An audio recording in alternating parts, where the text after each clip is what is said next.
Doctor صاحب خوش آمدید۔ جی سر۔ سر سب سے پہلے تو یہ بتائیں کہ عشق کیا ہے اور یہ کیسے حاصل ہوتا ہے انسان کو؟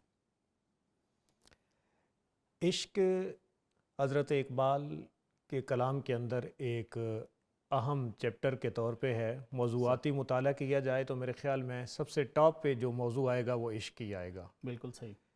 اب اس عشق کو مختلف رنگ کے اندر دیکھا گیا ہے۔ کوئی بھی تصور ہے حضرت اقبال کا، تصور خودی کی بات ہو، یقین کی بات ہو، اور اس کے علاوہ وصال یار کی بات ہو، ہر ایک کے اندر پیچھے حدت عشق کی ہی نظر آتی ہے۔ ٹھیک ہے۔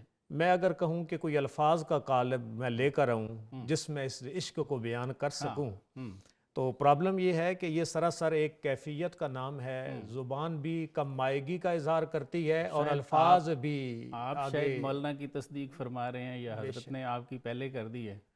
آپ فرماتے ہیں کہ گرچہ تقریر و بیاں خوش ترست، اگرچہ تقریر کرنا اور بیان کرنا یہ بھی اچھا ہے، ولیک عشق بے زبان خوش ترست، لیکن عشق بغیر بولے یہ بہت اچھا ہے، یہ اس سے بھی اچھا ہے۔ اچھا دیکھیں، یہ استاد شاگرد، وہ پیر رومی مرید ہندی والی بات ہے۔ جی سر۔ تو ایک جگہ پہ متفق ہوتے ہوئے یہ کلام، اسی لیے تو ہمیں مثنوی کے دفاتر کو دیکھ لیں، حضرت اقبال کی کلیات فارسی اردو جس کو بھی دیکھ لیں، ایک جگہ پہ جا کے سب کا مفہوم ایک ہی بن رہا ہے۔ بالکل ایسے ہی۔ تو آگے ہم اس کو اگر دیکھتے ہیں تو حضرت اقبال نے جا بجا اپنے کلام کے اندر ان چیزوں کو، جیسے آپ نے کہا کہ صدق خلیل بھی ہے عشق، صبر حسین بھی ہے عشق، مارکہ وجود میں بدر و حنین بھی ہے عشق، اور عقل و دل و نگاہ کا مرشد اولی ہے عشق، صحیح، عشق نہ ہو تو شرع و دین بت قدے تصورات۔ ایسے یعنی عشق کی امپورٹنس پہ، اس کی اہمیت و ضرورت پہ،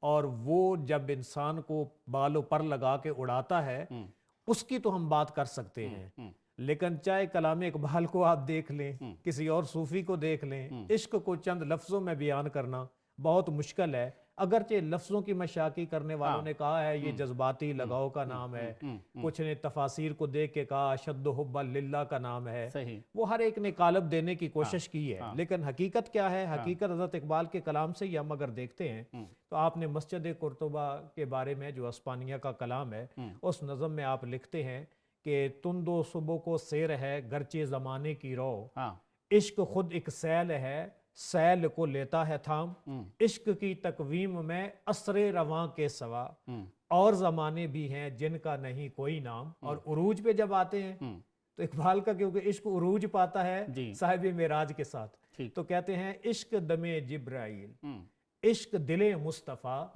عشق خدا کا رسول، عشق خدا کا کلام۔ صحیح۔ اور سر علامہ کے استاد ہیں حضرت مولانا روم رحمۃ اللہ علیہ، تو آپ نے بھی اس پہ کچھ کلام لکھا ہے، وہ میں آپ کی نظر کرتا ہوں اور اس پہ آپ کا تبصرہ بھی چاہوں گا۔ آپ فرماتے ہیں کہ عشق آن شعلہ است کہ چوں برفروخت، عشق وہ آگ ہے کہ جگ یہ جل اٹھے، ہر چہ جز معشوق باقی جملہ سوخت، صرف محبوب رہ جاتا ہے بندے میں، باقی ما سوا سب ختم ہو جاتا ہے۔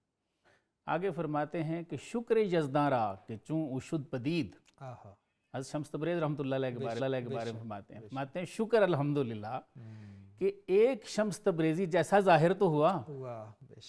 آگے فرماتے ہیں در خیال حق رسید، میں تو اس کی محبت میں تھا، کمند میری ذات پہ جا پہنچی ہے۔ اللہ اکبر، اللہ اکبر۔ تو سر لوگ کہتے ہیں، دوسرا ہمارا اس کا ذیلی سوال تھا کہ یہ کیسے حاصل ہوتا ہے؟ تو بعض لوگوں نے کہا ہے کہ جب تک آپ کسی کو دیکھیں نہیں آپ اس کے عشق میں گرفتار ہونے کا دعویٰ کیسے کر سکتے ہیں؟ یعنی عشق بھی تعین کا متقاضی ہے، بالکل ایسے تعین ہو، بالکل ایسے ہے۔ تو مولانا نے اس کو تھوڑا سمجھایا، آپ فرماتے ہیں کہ جس طرح سرکار نے فرمایا وَمَن يُطِعِ الرَّسُولَ فَقَدْ أَطَاعَ اللَّهَ، کہ جس نے رسول کی اطاعت کی اس نے اللہ کی اطاعت کی ہے۔ تو آپ نے فرمایا اللہ کو تو کسی نے آنکھوں سے نہیں دیکھا، نہ کو دیکھ سکتا ہے، بے شک ایسا، ظاہری آنکھوں سے تو کوئی نہیں دیکھ سکتا۔ ایسے ہی تو آپ نے فرمایا کہ رسول کو لوگوں نے دیکھا ہے، رسول سے محبت کی ہے، لیکن وہ محبت کس کی ہے؟ اللہ کی۔ میں یطیع الرسول فقد اطاع اللہ، تو وہ کنسیڈر اللہ کی محبت ہوتی ہے، فاتبعونی یحببکم اللہ۔ تو آپ فرماتے ہیں بالکل ایسے ہی اگر آپ کسی پاک سے محبت کرتے ہیں، جس کا کہ سرکار نے حکم بھی فرمایا الحب للہ والبغض للہ، کہ اللہ کے لیے محبت کرو اور اللہ کے لیے کسی سے بغض رکھو، تو آپ فرماتے ہیں کہ جب تک آپ کسی خاص کو دیکھیں گے نہیں، اس کی محفل میں نہیں بیٹھیں گے، تو آپ کو کسی کا عشق نہیں لگ سکتا۔ تو اگر کسی پاک کا عشق لگ جائے تو یہ اللہ ہی کا عشق ہے۔ بلکہ میں یہاں پہ ایک ایکسٹینڈ کرتا جاؤں، حضرت اقبال نے خود کہا ہے کہ جب ایسا کوئی تمہیں سانسوں کی گرمی والا مل جائے تو سینہ بکشائے یہ زک آہش غم 100 سال امیرت، سبحان کہ وہاں ذرا سینے کے دکھ کھول کے رکھ تو صحیح۔